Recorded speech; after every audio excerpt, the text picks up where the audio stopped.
Welcome to another Chef Knives to Go Quick Look product review. I'm Steve Gamache, and what we have this time is the Shun Kanso Chef's Knife, or Gyuto, the 8-inch model. We'll get a look at the actual edge length. The steel on this, it's actually a solid piece of AUS 10A full stainless steel, so it's mono steel construction. There's no cladding or layers. AUS 10A is a kind of an upgraded version of AUS 8A, which is used a lot in knives like the venerable Fujiwara FKM series, so it's good steel. The heat treat, they take this to about 60 Rockwell, so slightly harder than some other lines, and that'll give you a little bit increased edge retention. The weight on this, they're fairly substantial. This is 6.5 ounces, 183 grams. Edge length, right about 8 inches as advertised, about 204 millimeters on the edge from tip to chin, and the overall length about 13.6 inches.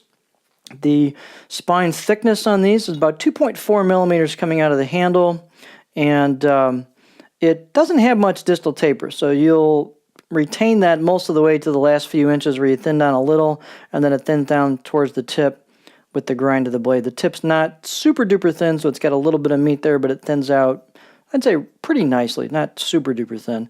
The blade height is pretty generous, about 48 millimeters at the back of the blade. And the handle, I'm probably butchering this pronunciation, but they label it as Tagayasan wood. It also is known by quite a few different names. I looked it up, and Bombay Blackwood is one.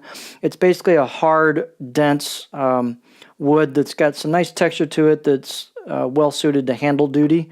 And these are glued on and bolted on, so got a nice install on the handles. They've got, again, an interesting texture. You get a lot of grip with these. It's really a pretty cool handle material choice, and also the shape's nicely done. Bit of a bolster effect with the way they're angled at the front of the scales. These knives have an outdoorish kind of appearance to them, thanks to the full tang and the handle slab effect and the lanyard hole, or hole for hanging. And they've also got a stone washed or tumbled finished appearance to them, very similar to outdoor knives, or a number of outdoor knives, and that'll really hide scratches and scuffs well, so it's going to make a very durable finish. The fit and finish is very, very good. They've got a relieved and slightly polished spine, as well as this gentle curved choil back of the blade into the handle. It's an interesting shape. It's very gentle, you can see, with this arc and the choil. So, it'll accommodate a variety of grips, from a pinch grip to a racket style grip. So it'll handle quite a few different style of grips. Balance point is kind of right at the front of those scales. So kind of in between, again, for an accommodation of either type of grip.